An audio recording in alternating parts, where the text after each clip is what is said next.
2.7ல் second sum find the rectangular form of complex number கொடுத்துருக்கு.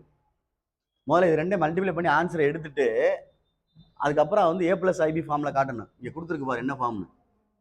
Rectangular form அப்படின்னா A + IB form, X + IY form நினச்சிக்கிட்டான். சரி ஏய் சமீம் மணி கவனி, ஒரு ரியல் பார்ட் இருக்கணும், ஒரு இமேஜினரி பார்ட் இருக்கணும். ஃபர்ஸ்ட் ஒன்று எடுத்துக்கிறோம் அப்படின்னா கவனி, cos π/6 + I sin π/6 எழுதிட்டேன். அதே மாதிரி இசட்னு வேணா எடுத்துக்க கணக்க. இந்த மணி வந்து சொல்யூஷன் புக் எடுத்து தூக்கி வீசுனா சரியாயிரும்னு நினைக்கிறேன். அதை வச்சுக்கிட்டு நோண்டிக்கிட்டே பரட்டிக்கிட்டே தெரியுதுனால மனசு வந்து யோசிக்க மாட்டுது. பாரு இப்போ உண்டு அடி வாங்க போகிற மணி. cos π/12 + I sin π/12 தெரியலன்னா தான் அதை நம்ம எடுத்து பார்க்குற மாதிரி இருக்கணும். முதல்ல பல வகையில் யோசிக்க வேணாமா? மைண்டு யோசிக்கணுமா? நம்மளா தான் யோசிக்கணும். இது ஒரு போலார் ஃபார்ம், இது ஒரு போலார் ஃபார்ம், ரெண்டு இடையில மல்டிப்ளை இருக்கு. அப்போ ஆர்கியூமெண்ட் ரெண்டே ஆட் பண்ணா போதும். cos π/6 + I sin இன்னும் என்ன வந்துடும்? π/12 அவ்வளோதான். அதே மாதிரி ப்ளஸ் I sin π/6 + π/12 புரியுதான்னு பார். அவ்வளோதான், ஒன்றாக்கிட்டேன். அந்த கணக்குப்படி ரெண்டே மல்டிப்ளை பண்ணியிருக்கு. நான் ஆர்குமெண்ட் ரெண்டையும் ஆட் பண்ணி விட்டேன். சப்போஸ் இந்த இடத்துல மைனஸ் இருந்தால் ஆர்குமெண்ட் ரெண்டு என்ன செஞ்சுருக்கேன்? மைனஸ். இந்த இடத்துல மைனஸ் பண்ணியிருக்கேன். நடுவில் போட்டுறக்கூடாது, நடுவில் ப்ளஸ் தான் இருக்கும். சரியா? ரைட்டு. இப்போ எல்சிஎம் எடுக்கணும். எப்படி எடுக்க? 12 போட்டுறவா? 12 போட்டுறவாடா? 12 போட்டால் இது எதால் பிறகுனா 12 வரும். 2. அப்போ இதுவும் 2. அப்போ 2 பைன்னு வரும். ப்ளஸ்ஸு இது எதால் பிறக்கணும்? 1. அப்போ மேலே என்னது? 1. 1 × π. ஒரு சைடு எழுதுனா போதும், அதை பார்த்து அப்படியே காப்பி பண்ணிடு. 2π + π/12. எல்சிஎம் புரியுதா கல்கி? இது ரெண்டில் எது பெரிய நம்பர் எடுத்து எழுதிட்டேன். இப்போ 12 இங்கே வரையில் திரும்பி பேசிட்டு இருக்கேன் இவர். ஏன்னா மணி சொன்னது தப்பு. 6ன்னு சொன்னா மேலே எனக்கு காது கேட்கும். ரொம்ப நல்லா கேட்கும். ஃபர்ஸ்ட் எனக்கு கூட 2க்கு பதில் 6ன்னு சொன்னேன். அதை திரும்பி சிரிச்சுட்டு இருக்காங்க. கொல்ல போகிறேன்டா அவங்கள. அதை விட்டு கடந்து போயிட்டேன் அப்படின்னா எனக்கு காது கேட்கும். நான் கடந்து போயிட்டேன்னா வேஸ்ட்டாக பேசிக்கிட்டு இருக்கக்கூடாது, கடந்து போகிறேன். 6ன்னு எனக்கு கேட்டுச்சு. நீ கல்கி விளாண்டுக்கிட்டு இருக்கா, இல்லைன்னா தனித்தனியாக உட்காந்துரு சொல்லிட்டேன். போத்த தெரியாதீங்க. நான் உயிரை கொடுத்து அவன் நடத்திக்கிட்டு இருக்கேன், விளாண்டுக்கிட்டு இருக்கக்கூடாது. 3π/12 கண்ணு தெரியும் வாத்தியாருக்கு, பார்த்துக்கோ. I sin 3π/12 பார்த்துக்குங்கடா. அப்படியே அடுறாமா. இதை அடிச்சா என்னடா வரும்? cos π/4 ப்ளஸ் என்ன வந்துடும்? I sin π/4. சரியா? பார்த்துக்கோ. சரியா? இப்போ cos π/4னா cos 45. cos 45னா என்ன வரும்? 1/ தெரியுமில்ல உனக்கு? 1/√2. sin 45 என்னதான்? 1/√2. இதுதான் அவன் கேட்ட ஆன்சர். புரியுதான்னு பாரு. என்ன ஆன்சர்னா அவன் என்ன கேட்டிருந்தான்? ரெக்டாங்குலர் ஃபார்ம் கேட்டிருந்தான்லடா. ஒரு ரியல் பார்ட், ஒரு இமேஜினரி பார்ட். புரியுதான் சொல்றது? அப்படியே சுருக்கி எடுத்துட்டு cos π/4 உனக்கு தெரியும்ல, 45 டிகிரி. π/4 அப்படின்றது 45 டிகிரி. அதுக்கு தான் +1னா ஒழுங்கா படி நான் ஃபர்ஸ்ட்ல இருந்து சொல்லிட்டே இருக்கேன். இந்த π/4க்கு அர்த்தம் தெரிஞ்சா தான் இதை எழுத முடியும். ஒவ்வொன்றுக்கும் அர்த்தம் தெரியணும். தெரியலன்னா ஒருத்தர் கேட்டு தெரிஞ்சுக்கிறேன். விளாண்டுக்கிட்டே இருக்கிய, இந்த கம்பை எடுத்தால் தான் சரியா வரும், இல்லை சரி வராது. இதுவும் π/4 ரெண்டுமே 45 டிகிரி தான். அப்போ 1/√2 1/√2. புரியுதான்னு பார்த்துக்க. இதுதான் அந்த கணக்குடைய அர்த்தம். நெக்ஸ்ட் சம் என்ன இருக்குன்னு பார்த்துக்கோ. சைடிலே செய்கிறேன்டாமா. எவ்வளோ விஷயங்கள் தெரியாமல் இருக்கு அப்படின்ட்டு அதை உட்கார வச்சிருவேன் ஒரு நாள் ஃபுல்லாக. ஆனால் வெறுப்பாயிருமேன்றனால செய்யாமல் இருக்கேன். ஆனால் பேரண்ட் வந்து ஈஸியாக மார்க் இல்லைன்னா நம்மளை கேட்பாங்க டீச்சரை. அப்போ நம்ம தவறை வந்து நம்ம உணரணும். நம்மளுக்கு நிறையா விஷயங்கள் தெரியாமல் இருக்கு, தெரிஞ்சுக்கிடுவோம் அப்படின்னு ஆசைப்படணும். அது கல்கீஸ்வராக இருந்தாலும் சரி, சமியா இருந்தாலும் சரி, அஜித்தா இருந்தாலும் சரி, மணியாக இருந்தாலும் சரி, யாராக இருந்தாலும் சரி, இஸ்தா இருந்தாலும் சரி, நிறையா விஷயங்கள் தெரியாது. நான் ஒன்று ஒன்றா எழுதி காமிச்சேன்னா தெரியும் எனக்கு. ஆஹா இவ்வளோ விஷயம் தெரியாமல் இருக்கும் அப்படின்ட்டு. தெரியாது. அதெல்லாம் தெரிஞ்சாதான் நம்ம கணக்கு க்ளோஸ் பண்ண முடியும். அதை பார்த்துக்க சொல்லிட்டேன். விளையாட்டுத்தனமா இருக்காதீங்க. இந்த கொஸ்டின் அப்படியே எடுத்துக்கோ. cos π/6 - I sin π/6 /2 cos π/3 + I sin π/3 இசட்னு எடுத்துக்கிடாமா. இப்போ மேலே உள்ளது 1/2 வேணால் தனியாக எடுத்துக்க. இந்த கீழே உள்ளதை 2. இப்போ இது ரெண்டையும் கரெக்ட் பண்ண போகிறேன். மேலே உள்ளதை எழுதிட்டு மேலே உள்ளதை எழுதிடுறேன். -I sin பார்த்துக்க, வேணா ப்ராக்கெட்டை போட்டுக்க, தப்பு இல்லை. 5/6ன்னு எழுதிட்டேன். இதை மேலே கொண்டு போனால் இந்த இடம் மைனஸாக மாறிடும். காஸ் 5/3 மைனஸ் ஐ சைன் என்ன இருக்குது 5/3. சரியான்னு பார்த்துக்கோ.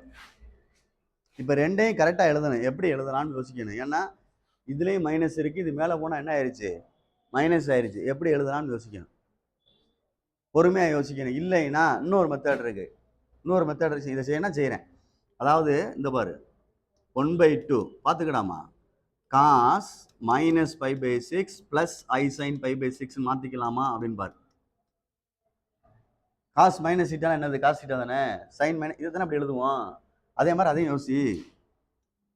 காஸ் மைனஸ் 5/3 ப்ளஸ் ஐ சைன் மைனஸ் 5/3. இப்போ நான் மொத்தமாக எழுதுறேன், ரெண்டே மல்டிப்ளை பண்ணுறதுனால காஸ் மைனஸ் 5/6 மைனஸ் 5/3 ஒரு செட்டு ப்ளஸ் ஐ சைன் மைனஸ் 5/6 மைனஸ் 5/3. ஏன் இப்படி சொல்லி கொடுத்து வர்றேன் அப்படின்னா, நீ இந்த இடத்துல ப்ளஸ் இருந்து இந்த இடத்துல ப்ளஸ் இருந்தால் ரெண்டும் என்ன செஞ்சிருவேன், ஆட் பண்ணிடுவேன். சரி, சப்போஸ் இங்கே ப்ளஸ் இருந்து இங்கே மைனஸ் இருந்தால் என்ன செஞ்சிருவா, ரெண்டையும் மைனஸ் பண்ணிடுறோம். ஆனால் ரெண்டுலேயும் என்ன இருக்குது, அப்போ என்ன செய்வேன்னு யோசிக்கணும்ல. ரெண்டுலேயும் மைனஸ் இருக்குது, தெரியுதா இல்லையா? அவள் லவக்கு என்னத்தையா செஞ்சு விட்டுறாதியா. ரெண்டுலேயும் மைனஸ் எடுக்கிற மாதிரி எடுத்துகிட்டு வரேன்னா இப்போ தான் நீ செய்கிற மாதிரி இருக்கணும். 1/2. இப்போ இது என்ன பாரு, காஸ் 6 என்ன எல்சிஎம் 6 போட்டுறவா, -5 -2π. அதே மாதிரி ப்ளஸ் ஐ சைன், அதே மாதிரி 6 போட்டுட்டோம்னா -5, சரியா, -2π. அவ்வளோதான். இப்போ சரி பண்ணிக்க கணக்கை, சரி பண்ணிக்க. அப்படின்னா 1/2 காஸ் -3π/6 ப்ளஸ் ஐ சைன் -3π/6 அடிச்சுக்கோ. அடிச்சா என்னமா வரும், 1/2 காஸ் -5/2 ப்ளஸ் ஐ சைன் -5/2. இந்த எழுதிட்டேன் பாரு அப்படியே. இப்போ சேஞ்ச் பண்ணுறேன், 1/2 காஸ் மைனஸ் தீட்டானா காஸ் தீட்டா, திருப்பி ரிவர்ஸுக்கு போகிறேன். சைன் மைனஸ் தீட்டானா மைனஸ் சைன் தீட்டா, ரிவர்ஸுக்கு போயிட்டேன். இப்போ கல்கி இதுக்கு என்னடா ஆன்சரு, காஸ் 5/2 என்ன அர்த்தம், சும்மா உட்காந்தே சொல்லு சாமி, அதுக்கு என்ன அர்த்தம். இந்த மணி இந்த பரட்டை தலையை வச்சுக்கிட்டு தான் செய்யாத, நான் திருப்பி சொல்லிட்டேன் சப்புன்னு அடிச்சிருவேன். இல்லைன்னா இடையில தனியாக போய் உட்காந்துரு, கெடுத்து விட்டுறாத அடுத்தவனை. நான் திருப்பி சொல்லிட்டேன், நீ நைஸாக காது அப்படின்னு சொல்லிட்டு போயிடாத. அவங்களுக்கு சொல்லி கொடுக்குறாங்கண்ணா, அவங்க சொல்லி கொடுக்குறான்னு சொல்லி கெடுத்து விட்டுறாதீங்க. அவன் யோசிக்கட்டேன், அவனுக்கு தெரியாதுன்றதை காட்டுறேன். அது நான் கேள்வி பண்ணுறதுக்காண்டிலாம் சொல்லலை. எவ்வளோ விஷயங்கள் தெரியாமல் இருக்கு நம்ம பேசணும் பாரு, அதுக்கு அர்த்தம் இது. சாமி என்ன வரும் சாமி, காஸ் 5/2 என்ன அப்படின்னு தெரியும், தெரியாதாராமா. நான் சொல்கிறேன்ல, இவங்க அசால்ட்டாக நினைக்கிறாங்க. என்னுடைய உழைப்பு இங்கே படிக்கிற ஆளுக்கு தான் தெரியும். நான் எவ்வளோ தூரம் சொல்லிக் கொடுத்துருக்கேன்றது ஒவ்வொருத்தருக்கும் ஒழுங்காக படிக்கிறவனுக்கு தான் தெரியும். சொல்லிக் கொடுக்கலன்னு சொன்னாங்கன்னா சொல்லு, நீங்களே சொல்லு, சட்டையை பிடி, தைரியமாக பிடிக்கலாம். உயிரை கொடுத்து சொல்லிக் கொடுக்குறோம்னா கவனிக்கணும். எவ்வளோ பேர் எவ்வளோ இழந்திருக்காங்க. வீட்டில் உள்ள மார்க் வரலன்னா பெருசாக நினைப்பாங்க, சாதாரண விஷயம் தெரியல. இந்த சமைக்கலாம் தெரியல பாரு, ஆனால் அது மணிக்கு தெரியும்ன்ற எனக்கு தெரியும், கல்கிக்கு தெரியாதுன்ற எனக்கு தெரியும், அஜித்துக்குமே தெரியறது கஷ்டம் தான். அப்போ அது தெரியறதுக்கான முயற்சி எடுங்கடான்னு சொல்லிட்டு தான் இருக்கேன். வந்தோன்னே பேக்க தூக்கணும்னு போயிடுவாங்க வீட்டுக்கு. நம்ம உட்கார வச்சுக்கிட்டு நானே எல்லாத்தையும் சொல்லிக்கிட்டு இருக்க முடியுமா, யோசிச்சு பாரு. நான் திருப்பி சொல்கிறத கேட்டுக்க, நான் எல்லாத்தையும் நான் நினைவுபடுத்திக்கிட்டே இருக்க முடியுமா. இதெல்லாம் வந்து ப்ரீவியஸ் கிளாஸில் உள்ளது. இப்போ நான் நடத்துறதே வேஸ்ட்டு தான் அப்படின்னா, உண்மையிலே சொல்லிட்டேன், இது நடத்துறதே வேஸ்ட்டு தான் அப்படின்னா. இது காஸ் 90ன்னு அர்த்தம். 5/2 அப்படின்னா பைனா 180, பைனா 180, 180/2ன்னு போட்டிருக்கு, அடிச்சா 90. அப்போ 90 டிகிரி தான் இப்படி எழுதுவாங்க. அப்போ காஸ் 90க்கு என்னன்னு தெரியணும், காஸ் 0 1, காஸ் 90 0, மைனஸ் சைன் 90 1, அப்போ ஐன்னு வரணும். இதுதான் ஆன்சரு. அப்படியே நிறுத்தினோம்னா இது ரெண்டையும் மல்டிப்ளை பண்ணால் 0 ஆயிரும். வேணா 0 மைனஸ் I/2ன்னு எழுதலாம், இல்லையா வெறும் மைனஸ் I/2ன்னு எழுதலாம். 0 தேவையில்லை. புக்கில் ஆன்சரை பாரு. ஒரு பார்ட்டு 0 ஆயிடுச்சு. என்ன பார்ட் அப்படின்னா ரியல் பார்ட் முன்னாடி உள்ளது 0 ஆயிடுச்சு. இல்லை அந்த -0 போடுறோன்னா போட்டுக்கலாம். என்ன பண்ணியிருக்கான் அப்படின்னு ஆன்சரை பார்த்துக்க. மைனஸ் அப்படி எப்படி வேணால் எழுதிக்கிங்க, உங்கள் இஷ்டம். நான் தெரிஞ்சா செய்கிறேன், நானாக தான் செய்கிறேன். ஆனால் புரிஞ்சுக்கிறேன் எதுக்காண்டி ஒரு வாத்தியார் அந்த கணக்கோட நிறுத்துறாருன்னு. இந்த கண்டினியூவாக செஞ்சுட்டு இருக்கேன் பாரு. நான் அன்னைக்கு அதை மட்டும் சொல்லிட்டு போயிட்டுருக்கேன்னா வேஸ்ட்டாக போயிருன்னு சொல்லிட்டு தான் நிறுத்துறது. கேட்டால் கடைசிக்கு எனக்கு கஷ்டம் போல நிறுத்திட்டேன் அப்படின்னு கேள்வி பண்ணுறது நம்மளே. அது எங்களுக்கு கஷ்டம்லாம் இல்லை, எங்கிட்டா செஞ்சுருவான். இப்போ இந்த கணக்கு நான் வேற மாதிரி தெரியும் சொல்லி ஒன்று சொல்ல வந்தேன். என்ன சொல்ல வந்தேன், செஞ்சு காட்டுறேன் பாரு. இப்படியும் செய்யலாண்டாமா. இதுக்கு பேர்றான் யோசிக்கணும். ஆனால் இ பவர் ஐ மைனஸ் 5/6 எழுதலாமான்னு பாரு. மேலே உள்ளதுக்கு யூலர்ஸ் தேற்றம்னு ஒன்று சொல்லி கொடுத்தேன்ல, காஸ் தீட்டா ப்ளஸ் ஐ சைன் தீட்டான்னு. ரெண்டு கரெக்டாக தானே இருக்குது. மேலே நடுவில் மைனஸ் இருக்குனால மைனஸ் போட்டிருக்கேன், 5/6 போட்டிருக்கேன்.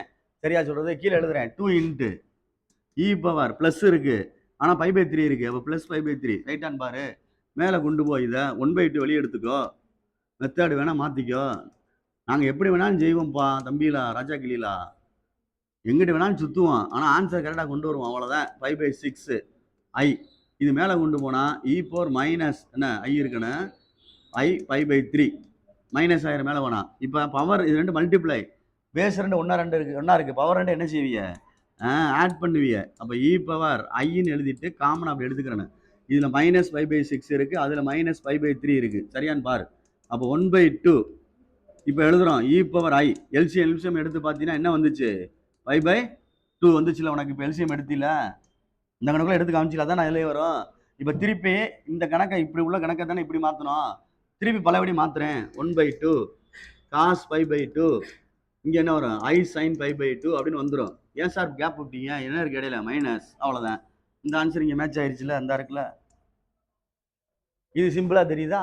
நான் அதுக்கு தான் கணக்குள்ள சொல்லல சொன்னேன், வேற மாதிரி செஞ்சுருவோமா அப்படின்னு யோசிச்சேன். சரி வேண்டாம் அப்படின்னு இப்படியே ஃபாலோ பண்ணிட்டேன். ஏன் அப்படி செஞ்சா என்ன மார்க் போட மாட்டான்னு சொன்னாங்களா? புத்திசாலித்தனம் வேணும், எப்படி வேணாலும் செய்யலாம். அது நீ தான் யோசிக்கணும். இதுக்கப்புறம் ஆன்சர் எடுக்க வேண்டியது என்ன? இது 0 ஆயிரும். மல்டியில் அப்படின்னா இது -1/-1 அவ்வளோதான். இங்கே 2 இருக்கா, 1/2 அவ்வளோதான் கணக்கு. ஐ வரும், முடிஞ்சு போச்சு. இதுதான் கடைசி கணக்கு ஆன்சர். அதில் ஐ இருக்கு, ஐ இருக்குனால -1 × ஐ. இந்த 1/2 உள்ளே போச்சுன்னா பறிக்கிட்டோம்னா -1/2 ஐ வரும். இந்த இருக்கு ஆன்சர், அந்த இருக்கு ஆன்சர். இதில் என்ன இருக்குது உனக்கு? ஆனால் செய்யறதுக்கு உனக்கு சிரமமாக இருக்கும். 7-8 சொல்லி கொடுத்தோம்னா அப்படியே என்னத்தையோ சொல்லி கொடுக்குறான்னு சொல்லி வேடிக்கை பார்க்கறது, சிரிக்கிறது, விளாடுறது, படிக்க மட்டும் செய்கிற கிடையாது. இந்த செஞ்சு வச்சுருக்கேன், என்ன செய்ய? எழுத தான் செய்யணும், நம்ம விருப்பம் தான். இது மாதிரி கணக்கு அவனா கேட்டால் நீ தான் செய்யணும். பார்த்துக்க சொல்லிட்டேன்.